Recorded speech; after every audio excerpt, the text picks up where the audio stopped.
You got it. Straight into it. Hi guys, welcome to another episode of Up and Adam. I'm really excited about this one. I am with Perth musician Georgina Dacheff in her world right now, in her environment, her rehearsal space. And this is really cool, really exciting to be a part of. And thank you so much, Georgina, for having me here, and welcome to the show.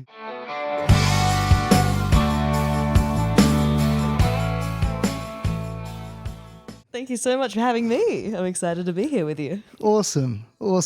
Yeah, this is really, really nice. So relaxing, the music, the vibe. I don't know you, but it seems very you. Does that make sense? Absolutely. Yeah, cool. All right, we'll get into it. I have a feeling that we will probably talk for a while. It's the sort of vibe I'm getting from each other, but We'll see. Can we start, please, with your childhood? Can you just tell us a bit about yourself as a kid? Yeah. I guess in reflection to where you are today and your music and your creative side. Absolutely.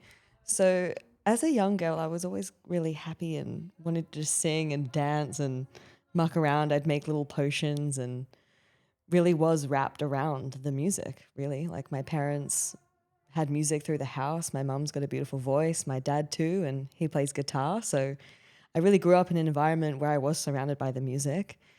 And then I probably would have been about like 10, around 10, I started feeling like I didn't know where my place in the world was. I felt like an outsider trying to fit into the boxes that didn't have any of my names on it. Yeah, okay. So, yeah, it was quite difficult experience. I, struggled with depression and anxiety when I was a young teenager, and music really held me through all of that. And ever since then, I've been on this journey home back to my truest self, back to little Georgina. Yeah, wow. Yeah. Yeah, cool. Can we just touch on that, if that's okay, a bit deeper about like what that depression looked like as a youngster? Yeah, absolutely. Really trying to find and understand myself, I suppose, because I felt like I didn't see reflections of who I was in the world. I didn't feel accepted or understood, though I did within the music. Okay. 100%. The music I was listening to saved my life. It put words to something that I didn't know how to explain or describe. Yeah, wow. Did you... Okay, cool. So what came first? Like, were you writing before you were songwriting, if that makes sense? Like poetry or anything like that? Or is it the music? The music I was listening to at that time. And then it was about 14, 15 when I started writing and scribbling things down on little notes whilst I was at school, and was really moving deeply with the music. I was playing piano and exploring writing melody. And then figuring out how to express lyrically as well. Wow. But the music that other artists had written, like Mumford and Sons, one of their albums held me so much. Like there's a song called Awake My Soul by Mumford and Sons, and that song gave me hope and showed me the light. And because of that role that music played for me, I feel so grateful that I now kind of get to contribute back to that in a way. It set the space of how to explore my inner worlds and get to write for myself. Oi, quick pause. If you're getting something out of these conversations, that's the whole point. Different people, different stories, but a reminder that we're not alone. So please hit subscribe, share with your mates. There's plenty more coming. And it makes me look a lot more professional than I am. Back into it. Awesome. And I love that you're specific when it comes to what inspires you. That's great. I love Mumford and Sons. Yeah.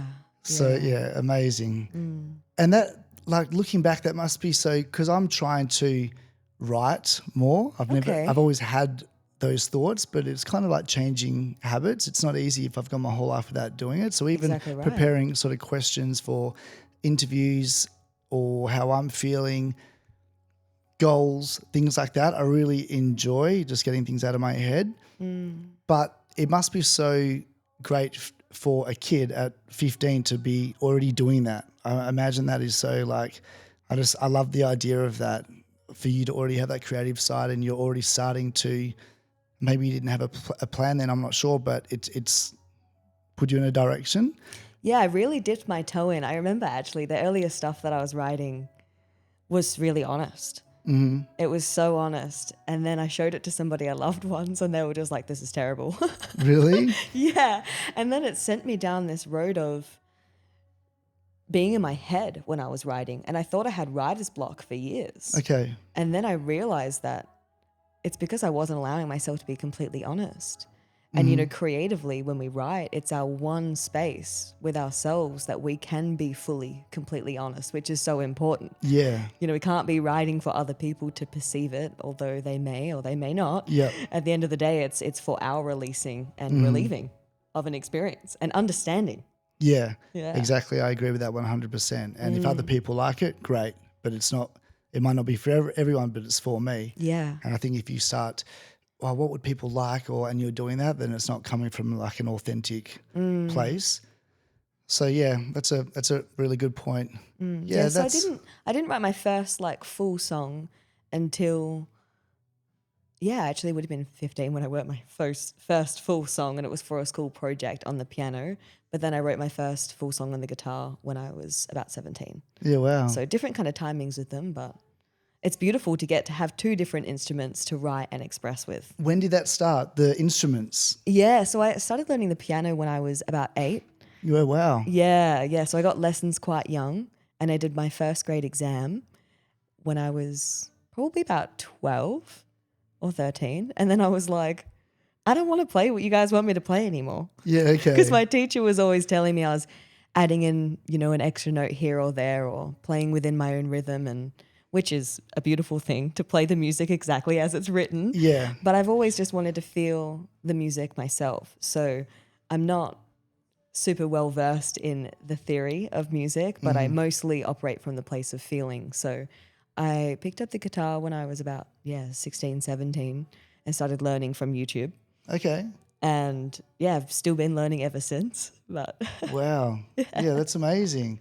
And with the piano, when it started, did you love it, or it was more of your parents are like, I want you to play an instrument, or was your heart in it from the get-go? My mum definitely encouraged me to get the lessons. When I was about 5 or 6, there's this super cute little photo of me with this little Casio piano, and I've got like a mic shoved in my arm. So I think I always really was wanting to play the piano and sing since I was super young. But I remember when I was being trained with the piano, learning the scales was so boring. Yeah. And I wasn't feeling inspired to do that because I just wanted to play the music. Yeah. So when I was younger, obviously I didn't realize that that's the path to being able to do that and make it happen. But yeah. For someone who doesn't know anything about playing an instrument, shame, it's been on my list. I was supposed to be a very good guitarist by now. Put it on the list with things that I've said that I wanted to do and I haven't. But hey, that's okay. That's how it is. Do you need to know theory behind music to start to learn? Does that make sense what I'm trying to say? Or are people, as long as their heart's in it, they can pick it up and they can strum? Because I've attempted to do that, but what am I doing? Like, do you need to know the notes and be taught something and then it'll venture out? Does that make sense what I'm trying to say? Honestly, 100%. Okay. And to a certain extent, yeah. Okay. So with the piano, all of the notes are laid out. So it's one of the greatest instruments you can begin with. Okay. Compared to the guitar, you've got to find the key in order to put it in and find the right note. Yeah. You know, so learning the theory just enables you more freedom creatively. Okay. Because if you don't know where to go or how to get there, then it's like, you know, walking into the dark and you're hitting all these trees and, you know, bugging around the place. So there's beauty in both, but I feel like I found a really nice balance within my world right now, although there's so much more for me to learn. I know enough to be able to feel the music and create what sounds I'm wanting to make. Yeah. But I don't know enough that I know what's right or what's wrong. Mm-hmm. Because, you know, there are some people that are so classically trained that there's rules around the way the music should be. Yeah. And I think that is restricting in itself a little bit because I'm not reliant on reading the music. I'm reliant on feeling it and moving with it that way. there's more opportunity perhaps for me to creatively express because my mind isn't so much the one running the show. Yeah, okay. So we'll wrap up the childhood thing just with one more question. When you mentioned the like depression and anxiety, do you remember being in it and feeling that, recognizing those emotions at the time, or is it more you looking back to your childhood? Oh, I definitely remember Okay. in that time what that experience was like. Yeah. High school, friends? High school, yeah, friends, family, and just genuinely stumbling through the world trying to see where I could fit into it because my experience in school was very interesting. I felt like I learned differently to other people, and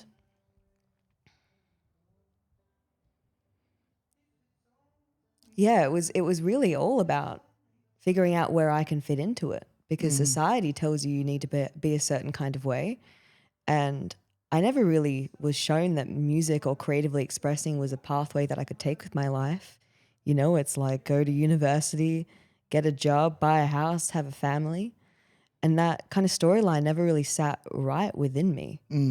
And it felt like I was so complex. There was so much for me to discover within myself that I didn't understand it, and nor did the world around me. Therefore, it made for, the perfect inner turmoil in a way. Yeah, okay. Yeah. Yeah, okay. And so the sort of the coming together of it all for you as far as like, oh, I've got something here, or was it just you started so young writing and songwriting where it just naturally went that way? Or do you remember a moment when you're like, this is me, I'm doing this. Like I'm absolutely loving what I'm Yeah. doing. Yeah. Do you know what I mean? Absolutely had that moment. Yeah, awesome. Yeah. So When do you think that was? after school, I moved to Canada. Yeah, I've seen that Yeah. on your profile. Yeah, How so- beautiful is Canada? Oh my God. That place was my saving grace. Wow. To leave my hometown and everything I thought I knew and, how I fit into that kind of world. And yeah, so in 2017, I moved to a little town in British Columbia called Pemberton. And Is that near? near Whistler. Okay. Yeah, I was in Banff for 7 months. Oh, But this isn't about me. phenomenal. I think I can say Edmonton, which I'd been there as well, but that's like an hour from there. Pemberton, Oh. Edmonton. Yeah, anyway. That's so beautiful. Unfortunately, I didn't get to travel too much around Canada, but I heard fantastic things about Banff. Yep. And just the mountains, the trees, the rivers, like that's kind of where I began finding my voice and myself again. Wow. And where I began performing.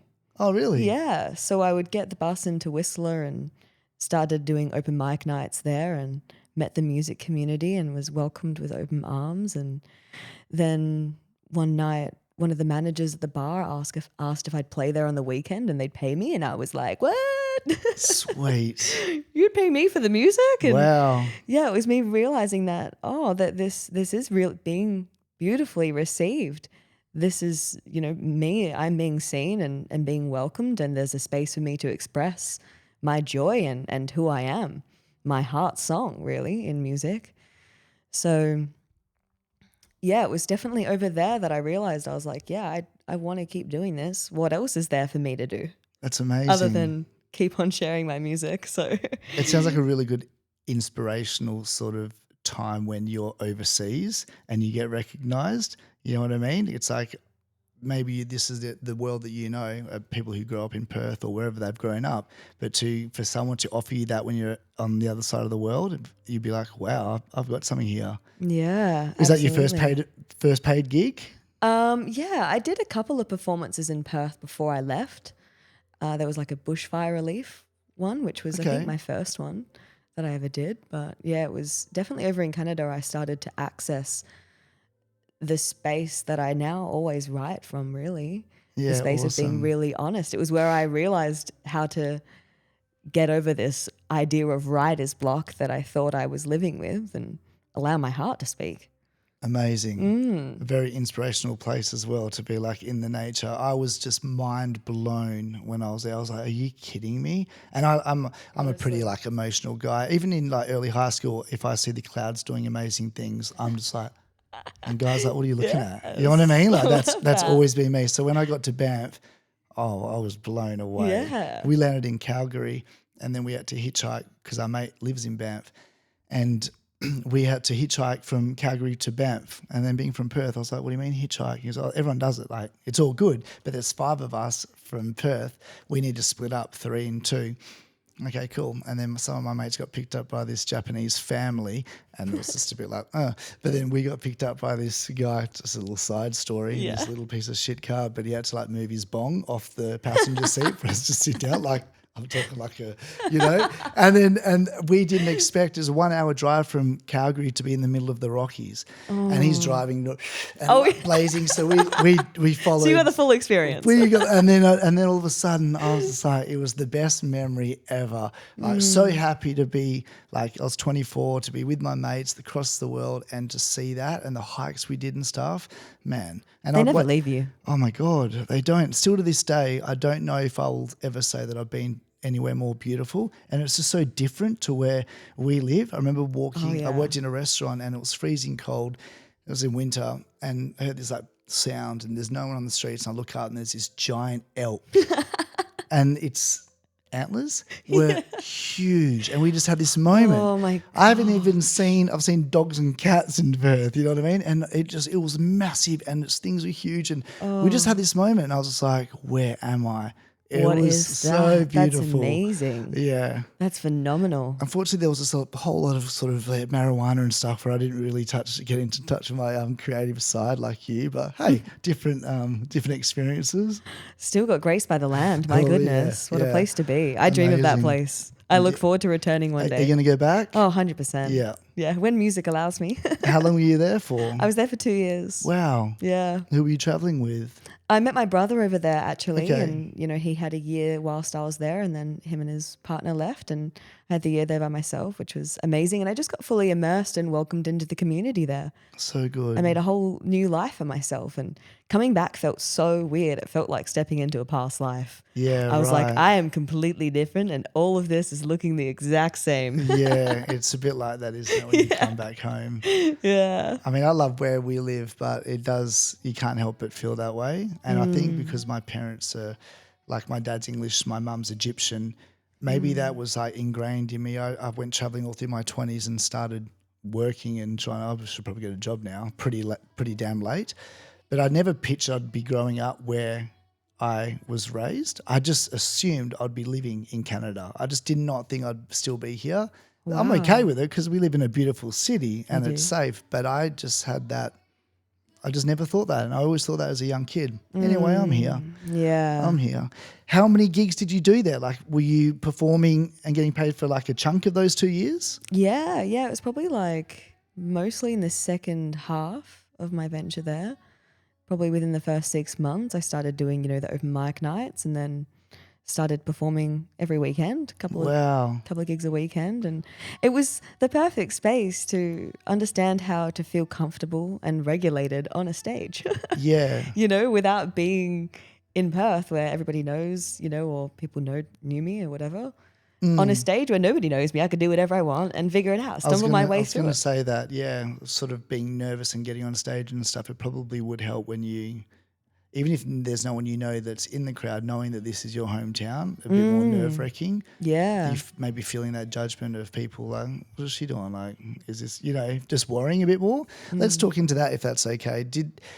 Was that a struggle getting on stage, for the first few times, the first few years? Like, what did that look like? Yeah, I mean, I remember that. I remember it very clearly, that feeling of getting onto the stage and then being so heavily perceived. The room's witnessing you, and now it's time to say what you got to say.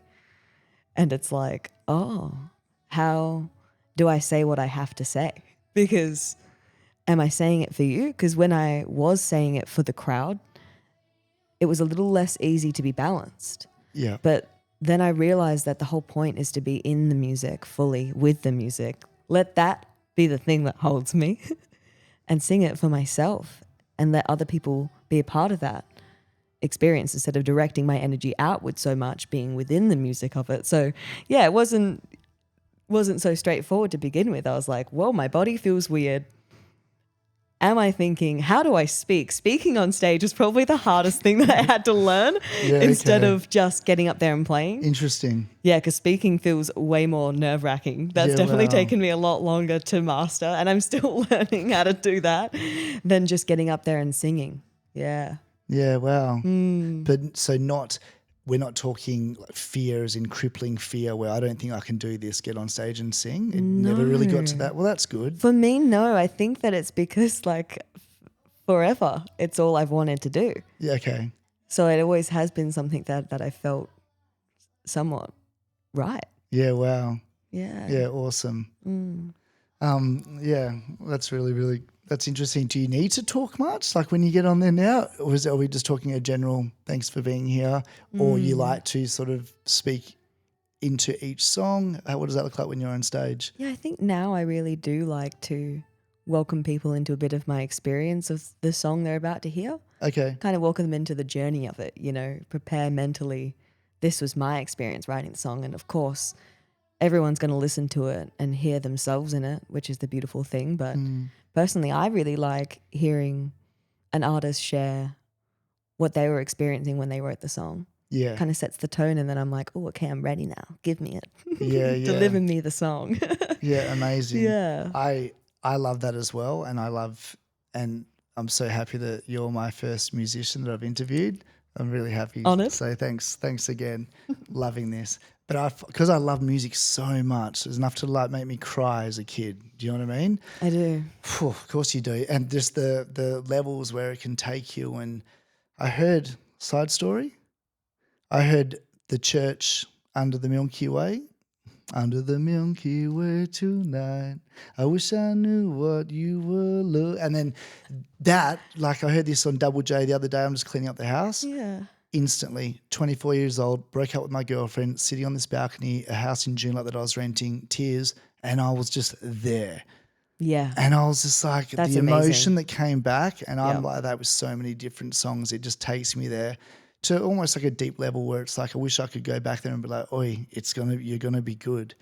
Because that's how heavy it hit me. Yes. That was like my world was over at that point, And in a way, I feel like you can do that. I feel like that's what happened to me when I was younger, actually. Okay. When I was younger, I felt like an older version of me speak through the music and be wow. like, it's going to be okay, girl. Yeah. Keep on going.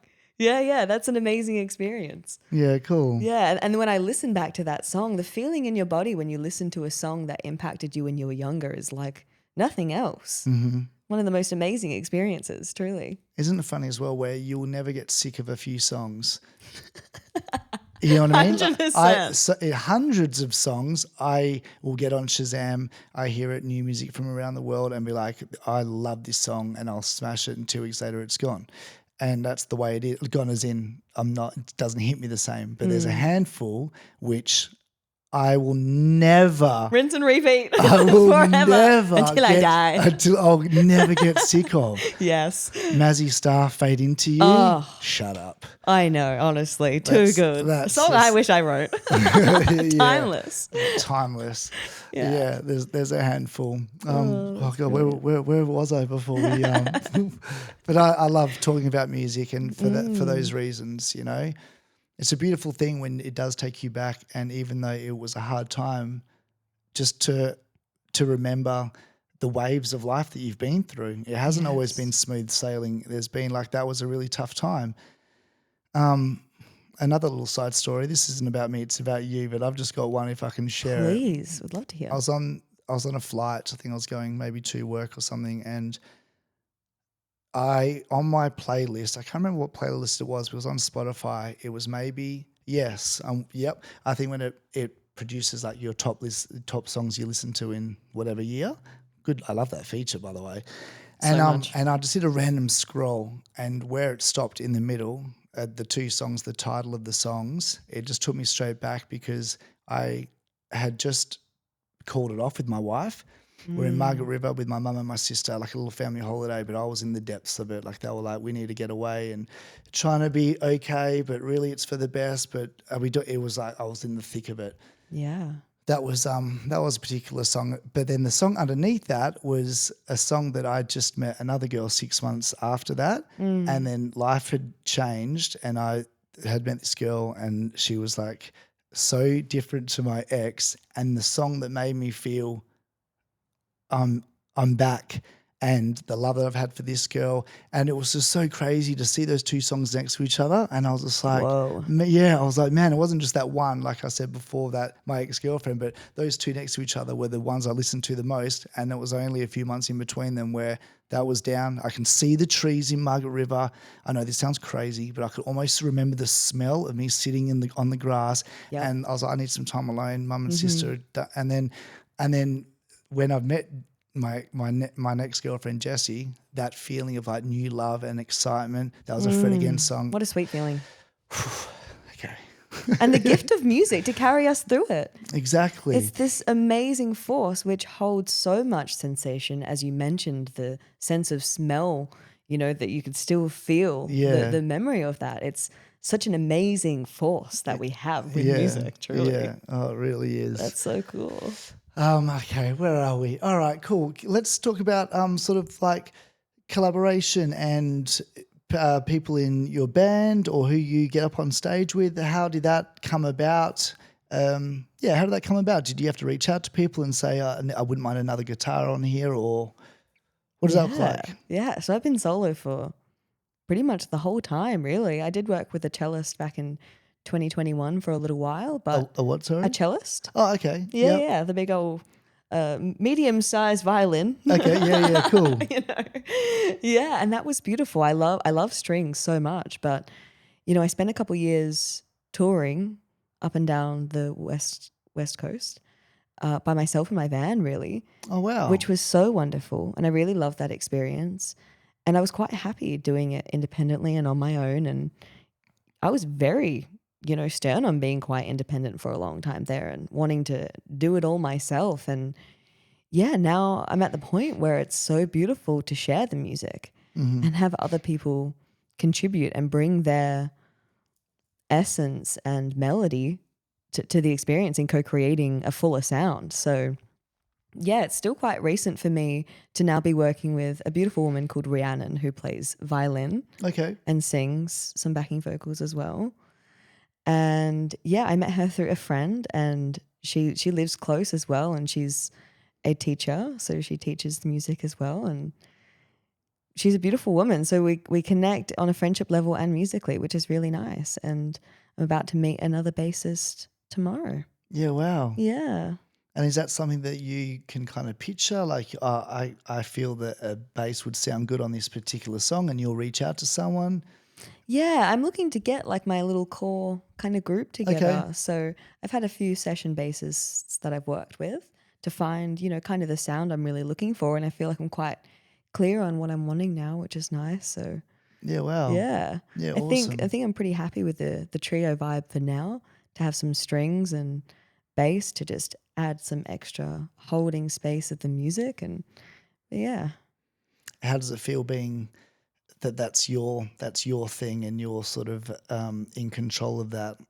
Well, in a way, not going to lie, it's releasing control completely. Yeah. Because I'm now handing a bit of responsibility over to these other beings to entrust them with the music that means so much to me.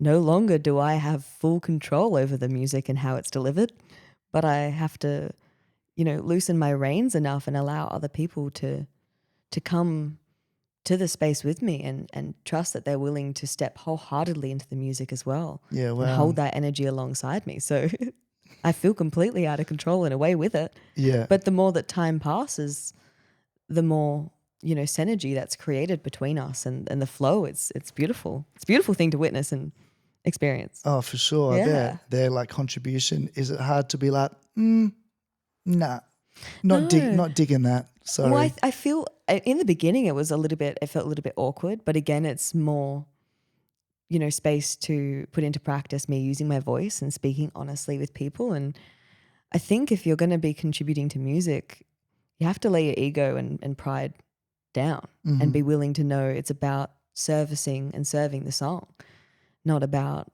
our minds or what we think we should do or somebody wanted to come and be the star of the show, and it's about really thinking what would contribute best to this song beyond this person, because it isn't personal. If they're doing something and it's like, oh, let's make it a little bit more like this. And it's a testament to the musicians that I'm working with that they're able to openly move and flow with me like that, to find that sweet spot where we're both just like, yes, that is it. That's the goal. Yeah. Oh, I bet that's you have to get it wrong.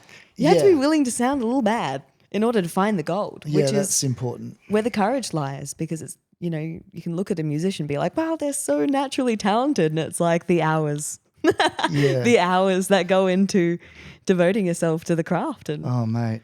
Yeah. Was it a juggling act for you without sort of, financial side of things? Was it a bit of a juggling act for you to how many hours do you have to work in another job while making this music thing work until you can come away? I don't really know what your situation is. Do you know what I mean? Is that... It's looked different over the years. Okay. Like I've needed to work different jobs and different hours, and now I've found a really nice balance. Oh, cool. Work and music balance where I am, I consider to a certain extent the music being work because I'm wanting to devote myself so much to it.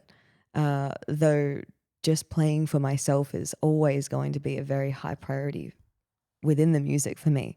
Because, as soon as you label something as work, you can instantly just squash the spark of joy there for it. And it's important to not do that as you're taking a creative path, to still have some lightheartedness within it. Mm-hmm. But the music's medicine for me. So to have it as a heavy part of my life is always been important and always will be. Can I ask what your job is? Yeah, absolutely. Okay. So I work for an audio company. Oh, and perfect. Yeah, I know. And I work in the tech shop, and I help manufacture cables and do repairs on cables. Really? Yeah. Cables as in like for equipment? Yep.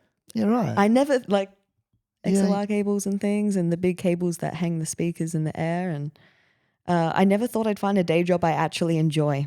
So you're like hands-on fixing them? Yeah. Yeah, wow. Yeah, we get the bare cable and then I solder the connectors on. People don't just buy new cable? They want their cable fixed? Well, for our audio company, it's all kind of in-house, Okay. fix and repairs that we do for, Yeah, wow. the shows and stuff like that. Yeah, sweet. It's a bit cheaper to do it that way probably, Yeah, okay. Yeah. Yeah, well, how many hours do you do? Is that too personal? Or like how many days do you work? Each week honestly looks quite different, but I do like about 2 to 3 days a week. Okay. Yeah. Yeah. Yeah. So I make enough to cover my expenses. Okay. Yeah. I think I'm sort of curious about that sort of stuff. Like you mentioned, I'm on a different path now, and it's like I love the idea of the flexibility. A little bit terrifying. It's kind about of what that looks like. Yeah. But I do like the idea of like not getting back into a 9 to 5 or working away, you know what I mean? Like I really am looking forward to something a little bit more on my own terms. Time is the most valuable thing that we have. Yeah.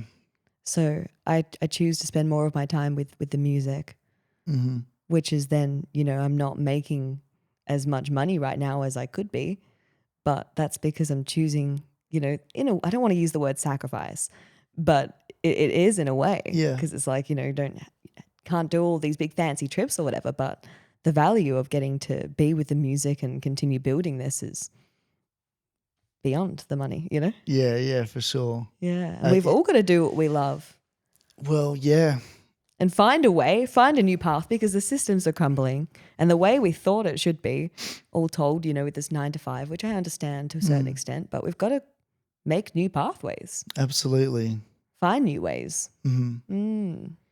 Yeah, I love that. We really have to try, and it's so easy for a lot of people, so much of the population, to be doing a job just because it's a job and it's paying their way and it's secure. Is there heart in it? Fuck no. Exactly. You know what I mean? And how much is their soul just being crushed? Ugh. Is your work quite flexible to work around you and your hours? Yeah. That's good. Yeah. That's yeah, amazing. they're really fantastic. Yeah. Yeah, so cool. Yeah. And a lot of hours spent, like say in your free time. Do you like to get out much, or are you kind of in there or in here and you're doing your thing? Like, I mean, all of the above, to be honest. Okay. Like time out in nature is contributing to the music just as much as time physically playing the music is. I like that. And living out in the hills provides just such an abundance of getting to be completely held. And offered a breath of fresh air every time I go out there. So I love walking, exploring the trails and being out bush and moving my body. Like my movement practice is so important as well to contributing to the music. You know, the more that we're in the body, the more we're able to release, and, you know, staying still for too long is not good for anybody really. So I kind of weave between moving, walking and making music, or, you know, making plans and add many things, you know. Talking about movement, if we can just go there for Yeah. a second, is that a new realization for you as far as like this really helps me, or have you always been like that? It hasn't been a foundation that I've always had. I'm not going Okay. to lie to you. I Yeah. feel like it wasn't really demonstrated to me the importance of its impact as a human being, and what it does to help regulate me is amazing. Yeah. Like it's complete. Yeah, I feel like over the past year to 6 months, I've really been getting consistent with my practice, and I'm like, oh my gosh, Yeah. that's so good. So good. That's so good. Yeah, that's Yeah. amazing. Yeah, I'm the same. It's like I've always enjoyed being outdoors and stuff, but only in the last couple of years, a year, it's like medicine. I do like hot core Pilates, and I never knew that I would love it that much. And now it's just like religion. It's the community, the same faces, how hard you have to go. Movement, which I have never done. Being a guy, never done yoga, but now I'm right into that, and just like I'm not very flexible, so just like hip movements and things like that. Whereas and I just Yes. feel it's just, even at the start we do like deep breathing, like box breathing. So that's another thing that I've kind of stepped into. I'm just learning these things after so many years. It must be so easy for someone to go their whole life without getting in touch with that. And now I'm just trying to be more present, doing more of this and meeting people and just breathing and moving. It's massive. 100%. Getting into those nooks and crannies in the body where we're feeling, Yeah. you know, like Yeah, yeah. restricted or tightness. It's like, man, that's where the gold is. Yeah. You want to help up here and in here. Yeah. Get into the body. I was kind of preparing for this morning, and I had to drive my daughter drove to school. She's going for her test tomorrow. So we're trying to get the practice in, and so things sort of, you know, come first or whatever. So I'm a little bit last minute. Hey, that's me. But I can so easily be like, and I'm not breathing ever until I'm like, whoa, okay, just stop. And even if I've only got time for like 30 seconds, like sort of the sun on my face and just breathing, it's almost like that's enough to kind of set me for the day. If I don't have half an hour, but Yeah. it's a reminder that I've got my whole life without doing that, in sort of chaos survival mode, without like just pausing. And this is what I feel it's about, these moments throughout our day where we're able to stop and remember, oh, okay, I can take a second here. Yeah. I don't need to be running and rushing so fast, because we all are in the next place too soon. Yeah. And we really need to try and be here and now as much as possible. Yeah. A lot For easier sure. said than done, but it is those little moments, taking a breath and being like, oh, okay. Yeah. I would like to talk about songwriting. Okay. Where the ideas come from. Do you go shopping and one line comes into your mind and you've got to get your phone out and make a note and you expand from that one idea? I want to know everything. Amazing. Well, I'm not going to lie, in a way it happens in different kind of ways. Like there are definitely times when I'll be going about my life and all of a sudden I hear the phrase perfectly delivered in my mind and I immediately have to write it down before it drifts away. Yeah. But most of the time it comes from a place of me being with the music and with the melody. Okay. A lot of the time the melody comes first for me. Yeah, right.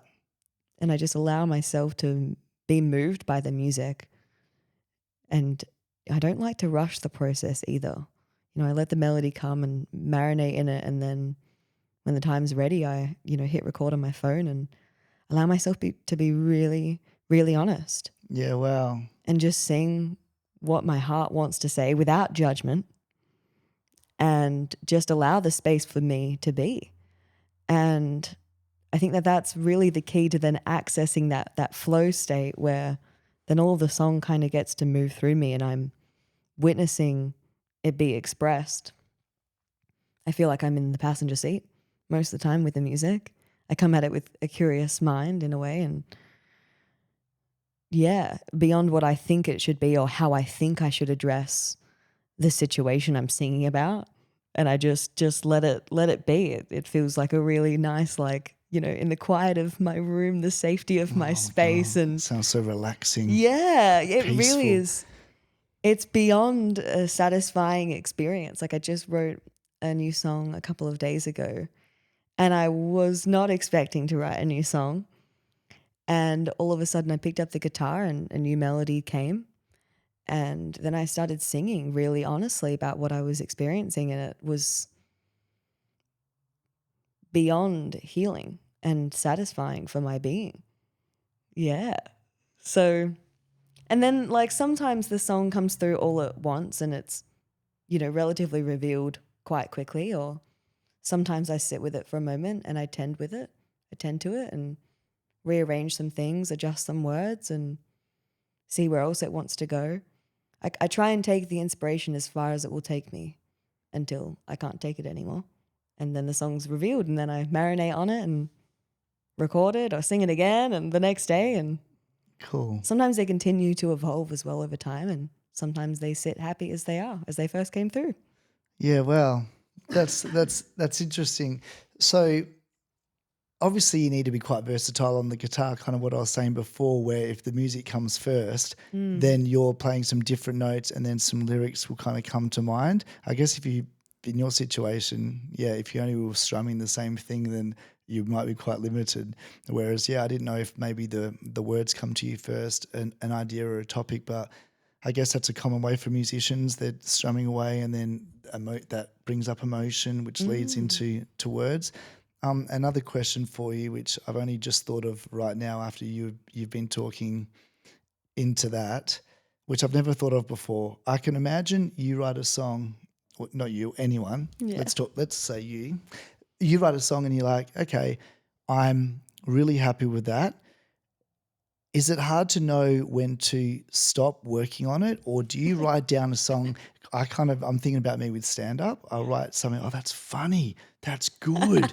And if I look back at that in a month, I read it. I'm like, oh my What god, was I thinking? what the hell is that? It's not funny at all. Yeah, and it's oh my god, it's almost enough to kind of rattle me, knowing that is this even good? You know what I mean? Because I'm so or. So I guess my question is, what's the shortest amount of time that you've written a song? What's the longest? Do you on purposely for that reason wait a week and then go back to it? Or is it just a feeling of I'm good with that, I'm content, that's my song and I'm sticking to it as it is? Each song is unique. Like you're making me think back to a song that I wrote on the piano and I had half of it written for years. And then a couple of years after the song was finished and I wrote the second part of it and I was like, oh my gosh, I'm so glad that I let that be without forcing it, thinking I had to finish it or anything like that. Allowed space for it to reveal itself to me, really. But then, the last song on the album, my beautiful guitar, Red Honey, is what I call it. I just finished recording the album, but I was like, there's one more song that wants to be written, and it's Red Honey song. So I sat down and I hit record, and that song immediately came through. Yeah, wow. In that form, and I haven't made any edits or changes to it at all. Yeah, okay. So each song really stands alone, is quite unique. Yeah, wow. But to be honest, the song that I wrote on Friday, I thought was actually terrible. And so I spent a couple of days not listening to it. And I listened to it yesterday and I was like, gosh, damn, that's a great song. Really? Yeah. And I'm like, I couldn't have said it better myself, but I did say it. So it's such a weird thing to say that. Wow. Yeah. So now I'm working with the song again. So space is really important. Yeah, Because you can be okay. too close to the cause. And I love a re-listen. I could re-listen to something so much as we were talking before. Yeah, You yeah. can listen to something on repeat. Yeah, so I'm quite close to the music, but I understand how important the space is as well. Yeah, wow. So that song that you said was half written for like, what, a couple of years or something, Yeah. went back to it. Did you always know that this isn't complete, instead of making like an artist makes a really short song? And you're like, man, that was a beautiful song. Like, why is it so short? I wonder if they look back at that and be like, oh, that could have really, I know how my brain works, and I'll be Yeah. like, oh man, that another verse would have been great there. That sounds quite frustrating. Or so was the plan to always go back, or I'm just writing and leaving it, and we'll see what happens with it. I feel like I've always had such a place of honor and reverence toward wanting to honor the music. So yeah, if something as it did kind of feel still incomplete, but I love the melody so much because I love instrumentals. So Okay. in a way, it was kind of easy to still continue playing it for myself and having it, in my realm without feeling like I needed to know what it was going to say next yet. But the moment that I did finish it, I was like, the complete awe of how it had come to life. I was like, I'm so glad that I waited, Yeah, waited cool. on that one. I look forward to recording it as well. Yeah. It must be a beautiful feeling when when you're so happy, you're so proud of what you've just done.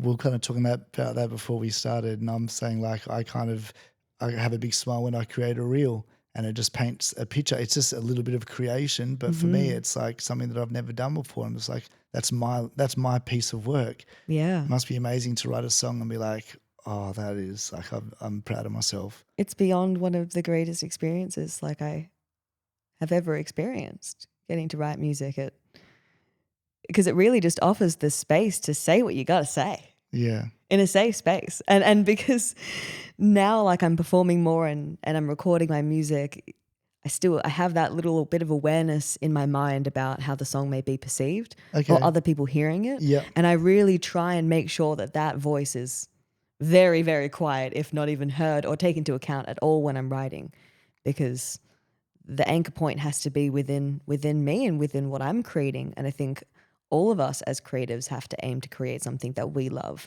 beyond trying to create something for what someone else might love. That voice that you just spoke about, Yeah. is That little that guy. I like this sort of stuff because I find this really interesting. Sort of being kind to ourselves, the doubts that people have. Is that easy for you to sort of quiet that voice? It doesn't play a big part. It's just something that you kind of have to recognize and leave it, or is that enough to almost take over? Or have you been doing it long enough where? Do you know what I'm saying? I do. Yeah. Okay. What does that look like? And when I was thinking about that, I don't know why, but the Robbie Williams doco was actually really interesting. I found. Oh, wow. And I it's, haven't seen it. haven't you? It's on No. Netflix, like a four-part series.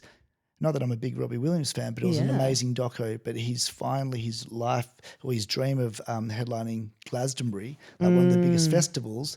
But he's looking back at the footage and he goes, "My panic attack right there, I was almost going to walk off the stage."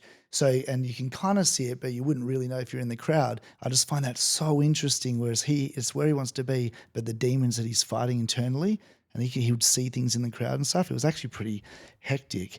And I was like, man, that's just to push through those sort of doubts and fears. I find that interesting. But yeah, so getting back It is. to you personally, is it just a little like thing? Okay, I hear you. I'm not going to sit there for too long. I'm just going to keep doing my thing. I've grappled and I've met and I've shaken hands with that little voice inside my head. Sat down with that guy and had a cup of tea. Okay. Many a times. Yeah. And I think that's the only way that we can make friends with these, parts within us to understand which voice to listen to, which voice to allow to take to the stage within us and Yeah. let hold the microphone within you. So yeah, because as I mentioned when I was younger, it was like trying to figure out how to be in this world. It has been this journey of finding the comfort within myself.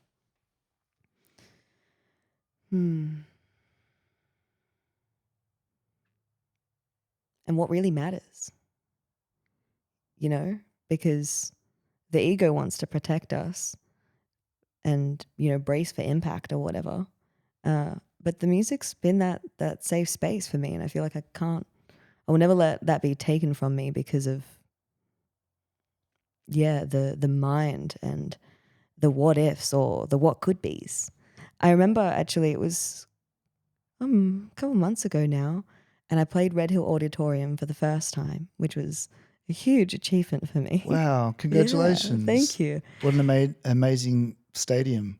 It was amazing. And it was a part of Cold Nips doing a yoga event there. Oh, wow. And at the end of the yoga session, everybody goes into Shavasana, which is, for people who don't know, it's the position just laying down in stillness. And that was when I was to share my music. And so there was hundreds of people set to be there. And the night before, I was so emotional. I had so much emotion moving through me because I felt the gravity of the opportunity that was presented to me to perform this music that is medicine to me for all of these people in their most vulnerable state after moving their body, shaking up the energy, and then finally getting to be in stillness. I was like, oh my goodness, these people are like, I get to hold them with my music, this music that has held me. And I really, the night before I was like, oh my gosh, this is the weight of it was, But as soon as it came to the time, I'll never forget the feeling of hearing those first notes echoing through the auditorium. And I was like, and watching everybody just lay in stillness, I was like, This is beyond such an amazing gift for me to get to give the music that has given so much to me. So the night before those emotions, what was that exactly? Like nerves? That you were nervous or excited? Or everything? I think it was the importance. Yeah, wow. Because I really love the people of this earth so much. And the music has given me access to more of who I truly am. Yeah. It's held such safety for me within myself. So to get to offer it to hundreds of people who are in that position to be with themselves and the music, they're not even standing there looking at me, they're laying down within themselves. Oh, that's so it's like cool. I just felt the gravity of the importance of that for hundreds of people at the same time to be experiencing this song that has done so much for me. It was, so I think that's what I was trying to process the night before. I was like, who am I to be doing that? That's amazing. Well, are they like, is everyone spread out on the steps? Yeah, on the steps. Everyone was like doing yoga on the steps. Oh, God. Pretty amazing to see. They're doing great things, Cold Nips. They really are. Yeah. I only just met those guys, and it's so cool to be a part of like, hey, Rambo. Hi. Hey, Pups, how you going? Such a beautiful dog. Where was I? They're doing really cool things. And I love doing those sort of community-based stuff. It's so nice to be around people like what you just said and that event on Sunday morning. That walk. Ryan doing all of his steps. Phenomenal Legends. stuff. Amazing. Yeah, so good. Yeah, do you have footage of that? There's some footage that kicks around, Sweet. Yeah. Oh, that sounds really cool. When was that? Oh, I think it was Valentine's Day. Yeah, okay. So February 14th. Yeah, so I believe good. so, yeah. I've just got this is really cool because I haven't looked at that once. Just quietly, we're in the flow. We are really, really flowing. This is really interesting for me. I'm loving this. Oh, damn. And just as I said that, I forgot what I was going to say. So do you like watching performances? Oh, I love it. Yeah? Yeah, I really make a point out of getting to receive the music. A wide range of music? Oh, yeah, 100%, to be honest, yeah. Yeah, okay. Yeah, there's not much music I don't particularly enjoy at all. Yeah. But especially live. Mm-hmm. There's just something special to witnessing it happen live. Everybody co-creating that experience right then and there. It's not really going to happen the same way twice. Yeah, yeah. I think that's pretty special. Yeah, wow. And everybody in the room present in that moment as well. Is it too hard for you to think of a few concerts or events that recently I went and watched Harry Foxton launch his album at Mojo's. Okay. And that was really beautiful. And Savannah Solomon. Okay. I always love going and watching her music from Perth artists, but last year I got to watch Loyal Kana. Do you know who that is? Yes. Oh, was that last year? I believe so. Oh, must have been at the end of the year, hey? Yeah. It didn't seem that long ago. I really wanted to go. I mean, it could have been early January too. Yeah. I'm must terrible have with been dates. end of the year, Okay, cool. Oh, Amazing.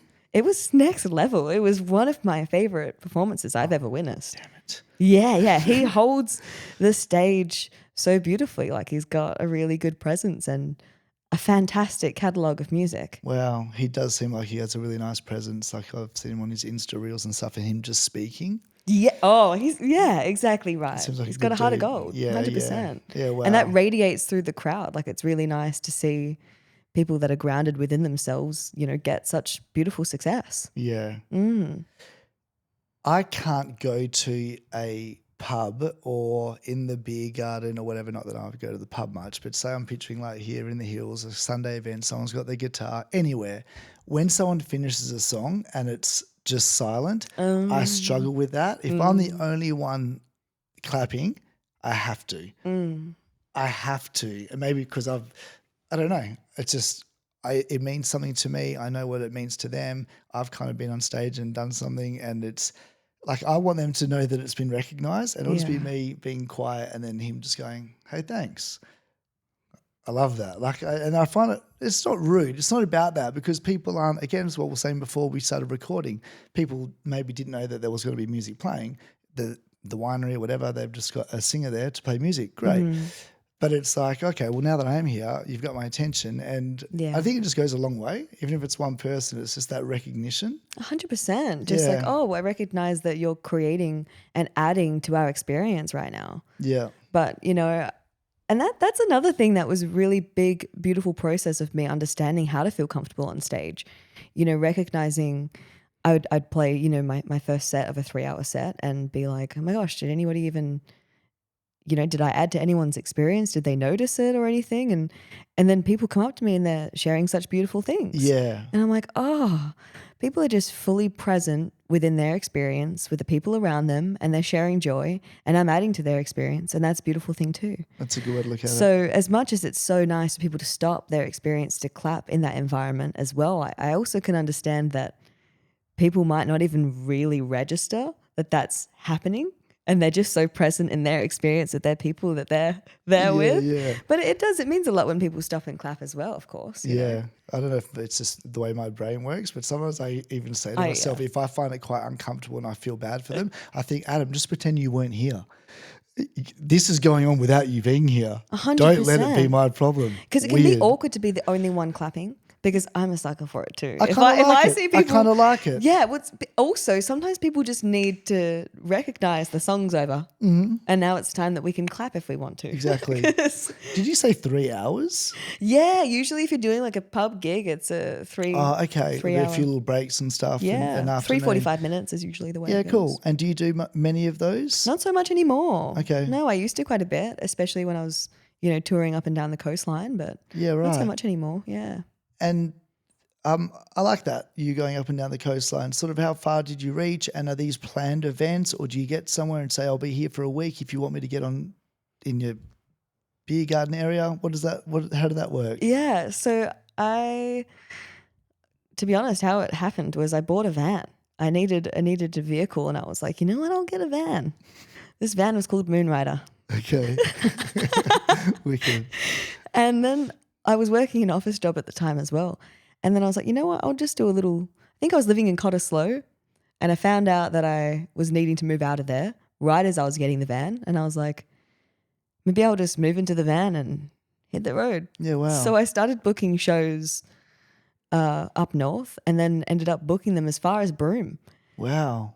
So it was kind of this subconscious thing that was happening. Like I didn't have this big plan to go and do this tour until all of a sudden I was doing it. And then, I hit the road and I stopped all along the way, Kalbarri, Shark Bay. Shark Bay, I had my first breakdown in my van. And then I had to stay in the town there for a week or so, and got a job at the local cafe and was busking to, keep my way on. And then, continued on. Moonrider got fixed up and didn't have to reorganize the shows or anything. It all kept on going. So stopped in Exmouth for a couple of weeks, and then Karratha, Port Hedland, all the way up to Broome, and then back down again. So that first tour was about 3-4 months, I think, on the road. Wow. When was that? When did this happen? This was in I think I hit the road in August of 2021. Oh, wow. Yeah. And is that like your own doing, ringing up places and saying, Yeah. and Yeah. here's some of my music? You let them know your music. Like, how did Yeah, that work? hey, give me your best contact email. I would like to play. And then you develop the relationships with the places. So, most of I've never really had anybody be like, you're not coming back. Everyone's pretty keen and been welcoming to have me back again. So good. then you just let them know I'm going to be in the area around this time and you link it up. And sometimes they can offer accommodation or a place to park up, which is always nice. And yeah. And then I came back and, toured down to Esperance and Albany and Denmark. And Sweet. then I went up again and back down again. And enough money just to keep cruising, eat, and Exactly experience it all. Yeah. So good. They were my days of being a full-time muso. And that's kind of the way to be able to make it happen, is to do the 3-hour pub gigs. Yeah, wow. Really. And, make the connections, meet the people and experience the land. Yeah. I always liked to move slow enough that I had time to anchor in to the space, to the country and the people there. That really added so much to the experience of sharing the music. Yeah, wow. You seem very independent Yeah. and happy to be by yourself, I'm Yeah, guessing. 100%. Yeah, okay. Yeah. This was when I was performing as George as well. So you know me as Georgina, and so many people just know me as Georgina, but so many people know me as George. Okay. Yeah, so for like a long, long time, and as I began performing, I claimed my name as George because that's how I was known. So it was only about a year ago, I knew I was going to change my name, and I was looking for this name, and then I realized that the name I was looking for was the name I was given at birth. This, the girl within me that just wanted to sing and make music, let her take to the stage. Okay. Yeah. So that was about a year ago now, I suppose. And the most recent music I've been releasing is my first releases under my name, Georgina. Wow. Yeah. That's beautiful. Yeah. And that must have taken some interesting for you to want to change your name. If you think that's your name, George, you're going by that, and to go, no, I want to kind of go back to the inner me, the child in me, and I think have my birth name. Yeah, been a big part of my healing. That independence that I felt, probably was out of protection for myself. Okay. As well, to a certain extent. I can control and have awareness of myself. I can't have awareness too much about the world around me. So I really heavily leaned upon that as my safety. Yeah, right. And softening and releasing, laying down my armor, coming home to my truth has been the transformation and homecoming for me. Yeah, cool. So I used to not like my name, Georgina. I love your name. Thank you. George is beautiful. Can I call you G still? Absolutely. Yeah, G covers them all now. Yeah. Yeah. Yeah, nice. Yeah. Okay, I think I'm going to look at my book now. That was Look at the book. We've gone on a tear. That was a really good flow. I think we've just covered so much as well. Okay, yeah, let's talk about the future. Oh gosh. All right. So the Wham, you're nominated for Song of the Year. Amazing, congratulations! Thank you so much. That's so cool. Very, very, very exciting. Yeah. How are things looking in the future? How often do you want to tour? How often are you touring? Tell me everything. Just tell me everything. I mean, well, look, if there's one thing I know no thing. Okay. Okay. But I love to place my aim, and in the near future, what I can intend on continuing to do is recording the music, because I spent so long on the road and moving. I didn't record all of the music that I was writing, so I have a massive backlog of songs to get down. So my main focus is on recording the music. I'm nearly finished my first album, and then we'll get into the next one relatively soon after. And I would love to tour Australia and the world when the time kind of aligns. I plan on being in Melbourne around the end of July, and I'll play a couple shows there. Awesome. Yeah. So that's about as far as I can really say. All I know is that I'm going to keep on doing it. Are you quite patient with yourself as far as you don't have, I want that now? You just kind of going with the flow? I've been humbled so many times. Yeah. I've been humbled by that so many times that I'm in this state of surrender at the same time as taking action. Mm-hmm. So I like to call it placing my aim instead of making a solid plan, because I know where I want to go and what I want to continue doing. And the journey of that unfolding is not for me to know or fully understand it. And there's something really exciting in allowing that Yeah. to be as well. I find that really beautiful when you hear people, famous people, actors, musicians, or whatever, and they, like Jim Carrey speaks really well into it. Just people, they want to be famous, they want this dream and they want it now, and they get there and they're like, shit, this isn't what I expected. And it's so easy to not appreciate the journey of like Yeah. where you're at now and Yeah. just enjoying now instead of going, I wanted to be here by this point. Another year's gone by. I'm still doing this. When's my break going to come? Because when you do make it, or a lot of people do make it, they look back and like, oh, that was the good old fun part. days. Me hustling. Exactly. And driving up and down the coast and driving down to 100%. Esperance. And yeah, so I think that's, and you seem like a real chill sort of person, which is amazing. You're actually really beautiful to be around, like your energy. Oh, thank you. Yeah, you're welcome. And yeah, I don't think that you would struggle too much with that. You seem quite content and just trusting the process. I've gotten a lot of time like to go inward. Like over the past couple of years, that's really been my main focus, is discovering my inner worlds and getting a steady foundation within me. And quite frankly, I would be beyond content singing for myself in the quiet of my home forever and ever. Really? But at the same time, it feels a little selfish, because these songs that have held me and been the bridge between worlds for me, the keys to like the chambers within my heart for me, why would I hold them to myself? I feel like I've been gifted these songs, you know, to receive, and it's like my duty to at least try and share them with anybody who wants to receive them. Yeah. Do you find inspiration from other artists, or do you try and do your own thing? I enjoy other artists' creations, but I never really find myself listening to another artist and thinking that I want to create that. Yep. Yeah. To be honest, I love the music that I create so much. I feel like I get to perceive it as something outside of me, even though it's from me. Yeah. And there's nothing else that has given me a similar experience, which is quite a weird thing to say. I don't know if other artists have experienced that or other musicians feel the same way about their music. I remember when I started to get on stage to do stand-up comedy, at that point when I decided I want to give this a go, then I'd stop listening to stand-up or watching anything. Oh, because it's wow. like I want to be so authentic. Amazing. I know that I want to do this, so now it's time to shut all of those people off because it's going to be me. Yeah. If you like it, you don't like it, but this is me, instead of going, oh, that's good what he's done there. And then someone came up to me after a gig, and like you were saying before, you don't know how well received you were. If a lot of people get off stage, especially with comedy, right, when you like, there's a lot of pressure, you're trying to make people laugh. And even though some people, I kind of find that I'm a bit of a storyteller where people might be smiling and entertained, that was really enjoyable. But then to me, I could just see black and no laughter. Exactly. And you get off stage and you're like, oh my God, I fucking bombed hard. And then someone comes up and he's like, oh man, do you like Louis C.K.? And I was like, I don't know who that is.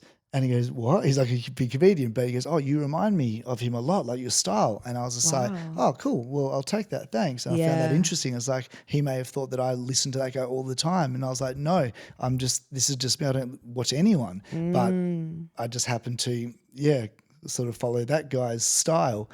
Yeah, it's interesting. That's brilliant. Yeah, Keep yourself as the inner compass, because we all have a unique expression and interpretation of things. And if we're trying to be like someone else, then we're just doing an injustice to ourselves and the world around us. Yeah. Fully. Yeah, cool. How you going on time? You comfortable? Yeah, I actually have to wee. Oh, how's this going to work? All right, so we wrap it up? Or do we pause? I don't know. We can put these down and I'll look at that. Yeah, hit pause. And if I remember, I'll either cut this out for Spotify or I probably won't, and there'll be a wee break. Yeah, go for it. Go. That's fun. And that's authentic. Oh, yeah. That's all we're talking about. Like that. What happens to the music? I have no idea. Okay.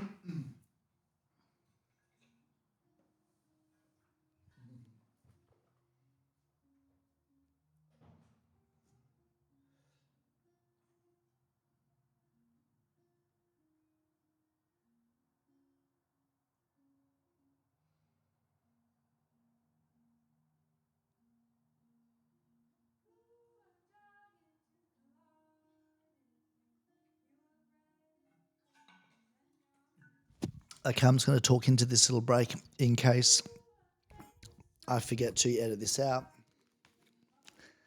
I'll just keep talking while G goes to the toilet. There's a good chance I will forget to edit this out. So let's keep it going. I got a couple more questions for G. Absolutely loving this chat. What a beautiful soul to be around, and especially in the comfort of her own house. So I'll just give it a minute here. And I think my first on location sort of podcast, which is really exciting and hoping to do a lot more of this. Nice to have the guest in the comfort of their own environment. Jump back in, G. I just thought I'd fill in the gap because knowing me, I'll probably forget to edit out. So at least, at least people can continue to listen while you're gone. Just had to let my wee free. Yeah, I hear ya. Okay, I've got a quick question for you. All right. What do you hope people feel when they hear your music? Ooh, that's a good question. What do I want people to feel when they hear my music? I want them to feel their own heart and themselves. Yeah, in all of that, to be honest, because at times that's uncomfortable. At times it feels beautiful and peaceful, and at times it just needs to be held. And that's what music has done for me. Mm-hmm. Has offered me a space to be with my heart and myself. So I would just love for, which has done wonders for me. So I would just like for other people to also experience more of who they truly are. Yeah. Good answer. What are your favourite places around Perth? Do you have a couple venues that stand out? You feel a connection there, or you feel at home, more comfortable than others? Other spots? Venues. Yeah, I mean, the Indian Ocean Hotel, will always feel like a sense of home to me, I think. Oh, awesome. Yeah. How many times have you been there? I performed there a lot when I was first beginning. More times than I could count. Spent many of nights there. Wow. And when they had the piano side stage, I felt like I was the only one that was playing that piano. And now they've shifted it, a little bit further away, which I'm a bit sad about. But it's still in there, and I still go and play that piano. I love it that that's so close to where I live. Yeah. It's a really cool spot. It doesn't really get much more intimate than that. I have countless amazing memories at that venue, so it would have to take the cake for sure. Yeah, wow. Yeah. Interesting. I like that. Yeah. I also really liked I think it was called the Sonar Room before it closed in Fremantle. Okay. Yeah, it was near Little Creatures. Oh, yeah. Yeah, I quite like that space. Obviously, it's closed now, so. Yeah, right. And I like Mojo's as well, though I haven't spent as much time there. So I think, Indian Ocean Hotel has to take the cake for my favorite little spot there. And you're playing there soon. I am. How exciting. I'm going to be there. I can't wait. What date is that for the peeps? That is for the 5th of June. That's soon, everyone. 5th That's of soon. June. That's soon, the 5th of June. Why does that have such a good ring to it? And a couple of spots before then as well? Do you have something on the 3rd? I do. Yeah, I'm doing the Songwriters table, if I'm saying the title correctly. Where there's 4 people in the round. It's called Getting in the Round. Okay. Helen Shalahan, I may be butchering the last name. Helen is an amazing musician. Okay. But she's created this event where people come and sit, there's 4 musicians kind of all facing each other. And then the crowd gathers around them and all listen. Wow. It's quite intimate. It's just solo artists. And there's just, 4 women performing on the 3rd of June in that. So cool. I've had my eye on that event for a little while, and she reached out, and I was like, absolutely, I'd love nothing more than to be a part of that. So that's an ongoing thing, the same setup? Oh, wow. Yeah, and she gets different musicians in. How long's that been going for? I think it's been going for a couple of years. Cool. Yeah, don't quote me on it. Where's that? That happens at More and More Cafe in Fremantle. Okay. Which is a really sweet venue. Yeah, wow. Yeah. That sounds really cool to have that sort of something different. That setup. It's, you one of those events where you go in and it's not typically a live music event, a venue. Yeah. Which I always like those little spots. I wish I remembered the name of your guitar because I was going to say, is that just you and Red Honey. Honey? Yeah. It'll be me and Red Honey. Yeah, awesome. Yeah. How many guitars do you have? I've got Red Honey, but my first guitar is actually just sitting there. Okay. Livid. Yeah. Yeah, this guitar came to Canada and back and did all my first tours with me. And Oh, cool. Red Honey's somewhat of a new addition still. Yeah, beautiful. So I just have the two. Speaking of livid, have you played at Kokomo's? Yeah. Yeah, cool. I love Kokomo's. I did my last headlining show as George Dacheff at Kokomo's. Yeah, wow. Yeah. Okay, how long ago was that? That would have been in December of 24. Okay. Yeah. Yeah, wow. I believe so. Yeah. Yeah, I'm mates with Oscar. I love Oscar. Yeah, me too. He's a legend. Yeah. Yeah. I've played so many shows at Livid at Kokomo's, and I love getting to witness his dreams come to fruition. Really cool. I obviously he's from Perth as well, and he was with a group of guys. I was traveling around Austria at the time, and we didn't know each other, but there was just a Perth crew there, which I was told, go to Kitzbühel in Austria, and there's a bunch of these guys, and now I'm quite good friends with a lot of them. I knew some of them, but yeah, Oscar was part of that group, which is cool, a cool memory, because that was a long time ago. And then once I found out he owned Livid, and I'm at Livid all the time. Like, oh, really? I love guess the if you're living spot. local to it, that's the spot for and sure. like Pilates is there, an ocean swim in the morning, coffee. I'm friends with all the staff. I just love that environment, the skate vibe. Oh, 100%. So cool. And I didn't know until not long ago that he had another spot in Frio. Oh. And then the people there were like, oh yeah, that's this spot, you know? And 100%. Then, he goes, man, I got so many connections for people like musicians and stuff. So Oscar's been really quite, he's a good dude and helped me out a little bit. Yeah. And hopefully I can, connect with people through him as well. And he goes, I love that. And he knows so many people in the scene, and good on you, Oscar. Shout out to you, bro. I love you, OT. Yeah, really cool. Okay. And so amazing. You got some gigs coming up. What does the day look like? Random question. What does the day look like leading up to an event? Do you make more of an effort to be chill? If you're anything like me, you'd like run out with the guitar, speeding to the event. Hopefully you're not like that, because I don't wish that upon anyone. But do you go about your day a little bit different in the build up to the gig, or you like to get there early? What does that look like for you? Yeah, I definitely do what I can to make sure I'm centered within myself. So leaning upon my practices of moving my body and anchoring in that way, and making sure I stay hydrated. Mm-hmm. Definitely. I try to avoid coffee as well on gig days. Okay. To anchor in and not be moving too quickly, because the thing that I like to try and do when I play music is be very present in the music and present in the room. So therefore, if I'm moving too quickly, I could be, in a bit more of distorted energy than the grounded energy I like to be in order to present the music in the best kind of way. So, ideally that day would look like waking up and going for a walk, getting out bush and enjoying the birds and the trees and the sun, or being by a river and hearing the sounds of that, and also moving slowly. So if I can try and make it that the day is quite spacious, that would be nice as well, and then come back and get into my movement practice, and then slowly get ready, enjoy the getting ready process, have a sing to my favorite songs, pick up the guitar if I wish. If I don't, then just really listen to what I'm needing at that point in time. Because there's also been gig days where I've had a massive curveball thrown at me and I'm feeling dysregulated and not okay, and like I'm needing extra support. So and then I have to figure out how to regulate myself enough to be able to continue on. So do days ever really go exactly as we plan them to? Not often for me. That's a really good point as far as being a performer.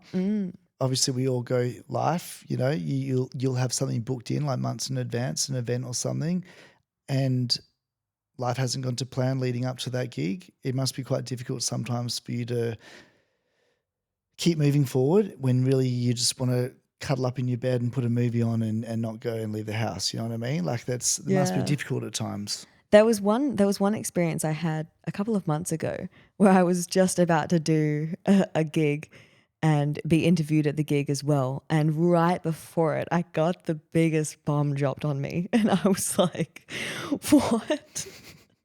So with it being that close in contact to the event, I was like, I have no idea how I'm going to do this. But then I get onto the stage and I'm held by the music, and the music grounds me. And it made that situation better?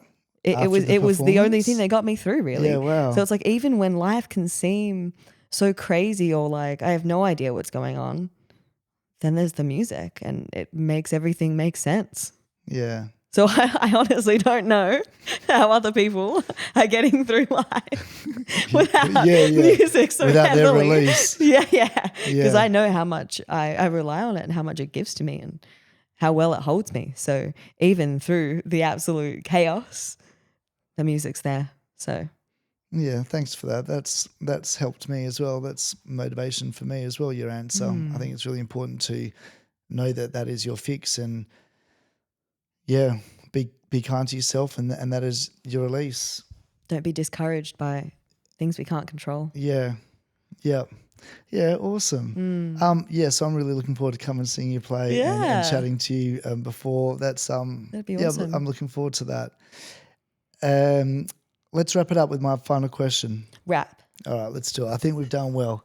All right, so I'm going to read from the script here. If someone's listening to this right now and they feel stuck, lost, anxious, or scared to express who they truly are, what would you like to say to them?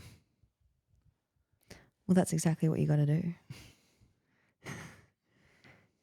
The places where we're feeling this resistance or fear is the places that need us the most.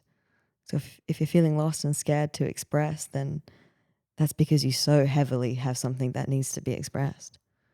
So create safety within yourself and your environment enough to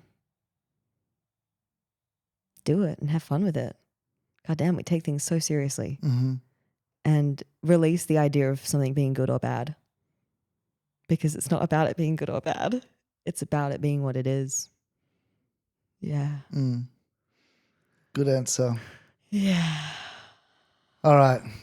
Thanks, G. Thank wrap. you. This has been really enjoyable for me. Thank you so much. I much. hope it has for you too. Absolutely. And really, really nice to meet you. Yeah, and you like too. I said, it's really nice being in your presence, and you're beautiful, and good luck with the future. I wish you all the best. Thank you. And you too. All right. Thanks. See you, everyone. See ya. Bye.